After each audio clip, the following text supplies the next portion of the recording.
The night I decided to tell this story, the oil lamp trembled like it was afraid of the truth. My hands shook too, not from age, but from memory. Some stories don't age. They wait. They sit inside you, growing heavier each year, until one day they demand to be spoken.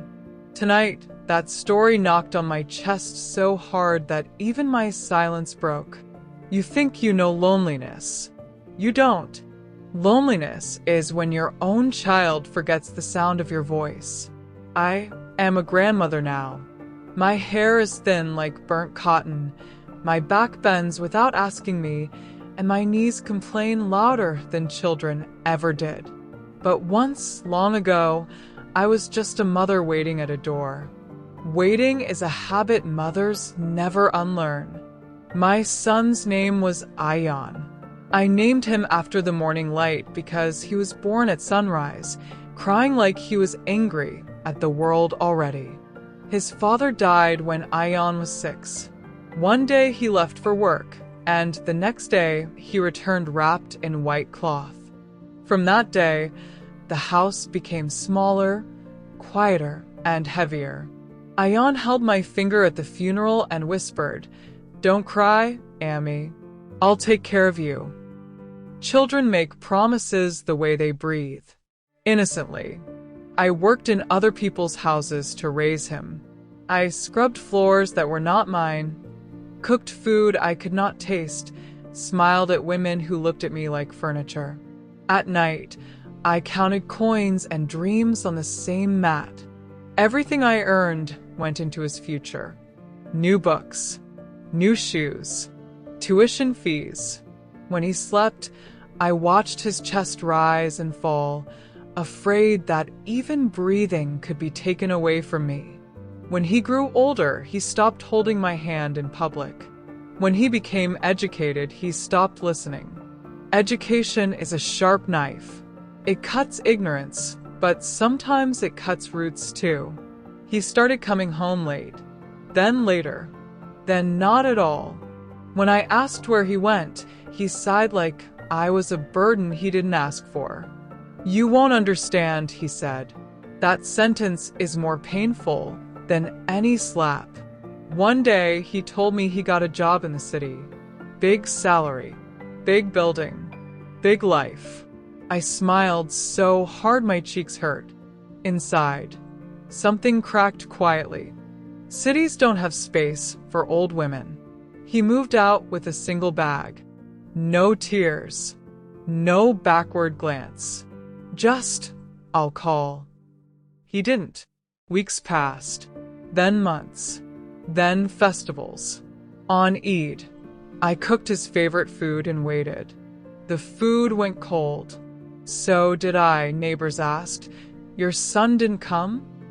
I laughed and said, "Next time." A lie repeated enough times starts sounding like hope. When I called him, the phone rang without mercy. When he answered, his voice was distant, like he was calling from another life. "I'm busy," he said. "Stop calling so much." So I stopped. Silence became my companion. It sat beside me while I ate, slept next to me at night. It listened when I spoke to walls. Sometimes I forgot my own voice existed. Then came the day he visited. Unexpected, unannounced. He stood at the door like a stranger who knew the address by mistake. He looked taller, sharper, richer. He didn't touch my feet. He didn't hug me.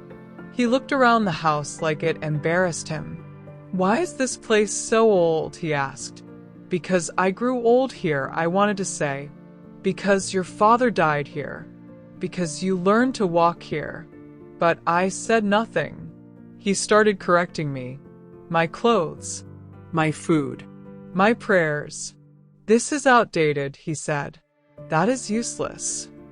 When I tried to advise him, he laughed. When I cried, he looked annoyed. Once, in anger, he said, "You ruined your life. Don't ruin mine." That night, I slept hungry, not for food, for dignity. After that, he stopped coming. Completely. I fell sick once and asked a neighbor to call him. He sent money, not himself. Money doesn't hold your hand when fever shakes you. Years passed like this. I stopped expecting. Expectation is the slowest poison. I told myself I was strong. I told myself mothers are meant to be forgotten. I told myself many lies to survive. Then today happened. This morning, I heard footsteps outside my door. Heavy, uneven, like someone carrying regret. I didn't open immediately. Old hearts learn caution. The knocking grew louder, desperate, almost broken. When I opened the door, I didn't recognize him at first. My son stood there, eyes swollen, clothes wrinkled, pride missing. He fell at my feet before I could speak. He cried the way children cry when they are lost. The kind of crying that shakes your bones. "Amy," he said, choking, "forgive me." And just like that, every wound I buried began to breathe again. For a moment, I did not move. When a child hurts you for years, your heart forgets how to react when they finally kneel. My son's forehead touched the floor of the house he once called outdated. His shoulders shook like a man drowning on dry land. Tears soaked the same ground where he had learned to crawl. Life has a cruel sense of symmetry. "Get up," I said, but my voice betrayed me. It was not strong. It was cracked, like an old cup repaired too many times. He did not get up. He held my ankles the way he used to when he was scared of thunder. "Don't send me away," he begged. "Please." That sentence pierced deeper than his past insults, because it meant he knew he deserved to be sent away. I helped him inside. He sat where his father once sat. The silence between us was thick, uncomfortable, trembling with unspoken years. I brought him water. Mothers still do that. No matter how much blood is on the hands, they still get water. He drank like he hadn't tasted relief in years. His hands shook. I noticed lines on his face that were not there before. The city had eaten him alive. "I lost everything," he finally said. I waited. Old women learn patience from pain. My job gone. My friends gone. The woman I married, she left. His voice cracked on that last word. She said I was never satisfied, that I was always angry, that I treated her the way I treated you. I looked at him then, really looked. The boy I raised had become the man I warned him about. He laughed bitterly. "Funny, isn't it? I became exactly what I hated. I thought success would make me powerful. Instead, it made me cruel." I wanted to ask why he remembered me only after losing everything. But some questions don't heal. They only bleed. "I slept on the floor of my empty apartment last night," he continued. "No furniture. No noise. Just walls staring back at me. And suddenly, I heard your voice." My heart tightened. "You were calling my name," he said. "Not angry. Not crying. Just calling. Like you used to when dinner was ready." I swallowed hard. Mothers never stop calling, even in silence. "I realized something, Amy," he said, looking straight at me now. "I have no home. I had one. I destroyed it." I stood up and went to the kitchen. My legs felt weak. My mind replayed memories like a punishment. Him yelling at me for praying too long. Him mocking my old phone. Him telling neighbors I was uneducated. Each memory asked me the same question. Do you forgive easily? Or do you respect yourself for once? When I returned with food, he broke down again. "I don't deserve this," he said. "No," I replied softly, "you don't." He looked up, shocked. But you are still my son. That is the tragedy of motherhood. Love does not ask permission from self-respect. As he ate, he spoke. Words poured out of him like poison, leaving a wound. He talked about his ambition, his jealousy, his constant need to prove he was better than his past. I was ashamed of where I came from, he admitted. Of you. The truth hurt, but lies would have hurt more. I thought if I erased my roots, I would grow faster, he said. Instead, I dried out. I listened. I did not interrupt. Confession is a fragile thing. If you touch it too soon, it shatters. Then I spoke. Slowly, carefully. Do you know what hurt the most? I asked. Not your insults. Not your absence. It was the day I realized I was afraid to call you. He lowered his head. A mother should never be afraid of her child.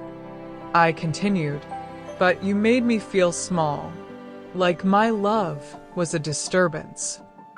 His tears returned, heavier now. I was blind, he whispered. No, I said. You were proud. He nodded. Some lessons cannot be softened. Outside, evening crept in. Shadows stretched across the walls like long fingers. I felt tired, but also lighter. Speaking truth is exhausting, but silence is worse. Why today? I finally asked, why now? He hesitated, then said, last night, I thought about ending everything. My breath stopped. I stood on my balcony, he said, voice barely audible. And for the first time in years, I felt afraid, not of dying, but of dying without saying sorry to you. I closed my eyes. Allah tests us in strange ways. I realized something else, he added. If my own mother cannot forgive me, then I truly deserve to be alone. I placed my hand on his head. It was the first touch between us in years. He flinched, then relaxed, like a child finally being held. Forgiveness, I said, is not a door that opens in one day.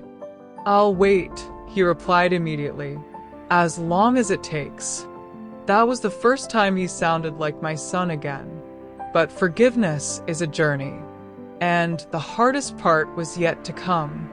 That night, he slept on the floor, not because there was no bed, but because he chose the place near my door, the way he used to when he was afraid of bad dreams. I noticed it when I woke up for far prayer. He was curled up like a question mark, eyes swollen, breath uneven. Guilt has a way of exhausting the body.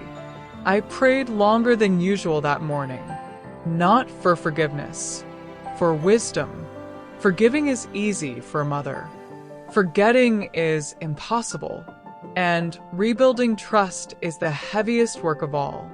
When I returned, he was awake, sitting quietly. No phone in his hand, no impatience on his face, just silence, respectful silence. It felt unfamiliar. I made tea, he said softly, pointing to the kitchen. He had burned the milk a little, too much sugar, but he tried. Effort has its own taste. The day passed slowly. He didn't leave the house, didn't receive calls, didn't ask for money or comfort. Instead, he watched me, the way I walked, the way my hands shook when I lifted things, the way I paused to catch my breath. I could see realization settling in him like dust. You were alone all this time, he said in the afternoon. Not as a question. Yes, I replied. I thought you were strong, he said. I was, I answered. I had no choice. That night, neighbors came to see him. Word travels fast in small places. Some looked curious, some judgmental, some relieved. One woman said loudly, "At least he came back." At least. That word burns. He heard it too. His jaw tightened. For the first time, he understood that his absence was a public wound, not a private one. After they left, he said, "I didn't just abandon you. I humiliated you." I nodded. Owning the truth is the first step of repentance. Days turned into a week. He stayed. He cleaned the house without being asked.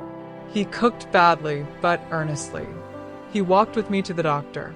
He listened. Really listened. No sighs. No eye rolls. No lectures. Sometimes I caught him staring at me with an expression I couldn't name, grief mixed with shame. One evening, I asked him to sit with me. "There is something you need to understand," I said. "Forgiveness is not the same as erasing the past." "I know," he said quickly. "No," I replied. "You think you know, but you don't live with the echoes." I told him about the nights I slept hungry so he could eat, about the times I defended him when people said he was becoming arrogant, about the days I pretended to be fine when my heart was breaking, about the sickness I hid because I didn't want to disturb his important life. He cried quietly. No drama, no excuses, just tears falling onto his knees. "I cannot give you back those years," he said. "No," I agreed. "But you can decide what kind of years you will give me now." He promised to stay, to rebuild, to care for me the way I once cared for him. Promises again. But this time, they sounded heavier, anchored. Yet inside me, fear whispered. People change when they are broken. But what happens when they heal? That fear proved itself sooner than I expected. One afternoon, his old friend came looking for him.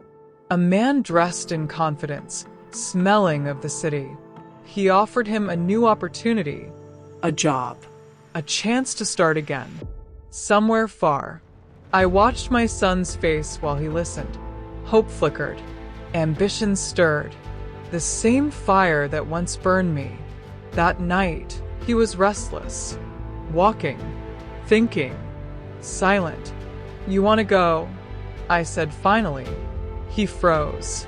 "I don't want to abandon you again," he said. "But you want your life back," I replied. He sat down, defeated.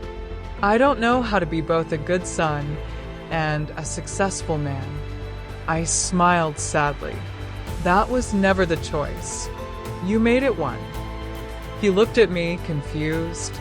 "Success that requires cruelty is not success," I continued. "And love that demands sacrifice from only one side is not love." He nodded slowly. "I'm afraid," he admitted. "Afraid that if I leave, I'll become that man again. And I am afraid," I said, "that if you stay only out of guilt, you will resent me." We sat there, two people trapped between past and future. That night, I couldn't sleep. I realized forgiveness had opened the door, but trust still stood outside, waiting to be invited in. Before dawn, he came to me. "I made my decision," he said. I looked at his face, searching for the boy I once knew, the man he became, and the person he might still be. Whatever he was about to say would change everything, and I was not sure my heart was ready. He sat in front of me as the call for far echoed through the narrow lanes. His eyes were calm, but not empty. Calm the way water is calm after a storm has already taken everything it could. "I'm leaving," he said. My heart flinched, but I did not show it. "And I'm coming back," he continued. "Every month, every week if I can. I will work, but I will not disappear. This house will never be without my voice again." Silence wrapped around his words, waiting to see if they were strong enough to survive it. "I will send money, but I will also send time," he said. "I will call, not when it's convenient, but when it's needed. I will not be ashamed of you, or this house, or who I am. I studied his face. Not the face of a child asking forgiveness, not the face of a man chasing ambition, but the face of someone choosing responsibility. I don't want forgiveness anymore, he said quietly. I want to earn trust. That sentence did something inside me. It stitched a wound I thought would always bleed. I nodded, slowly. Then go, I said. But remember this, if you ever forget again, don't come back crying. Come back honest. He touched my feet. Properly. Fully. His forehead lingered there longer than tradition demands. Tears fell, but they were different now. Not desperate. Determined.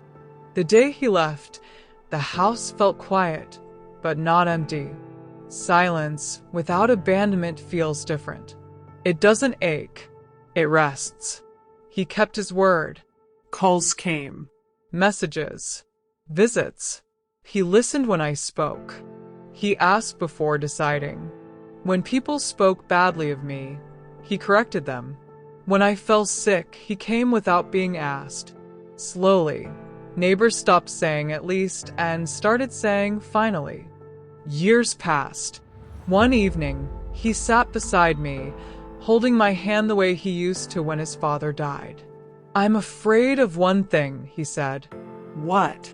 I asked. That one day, I'll come and you won't open the door. I smiled and squeezed his hand. As long as you knock with honesty, the door will always open. Today, I am older, weaker, slower, but my heart is lighter, not because my son returned, but because he returned changed. If you are listening to this and you are a son who thinks time will wait, don't. Mothers forgive, but they also fade. And apologies spoken too late echo forever in empty rooms. Some stories end with tears. Mine ends with a door that opens,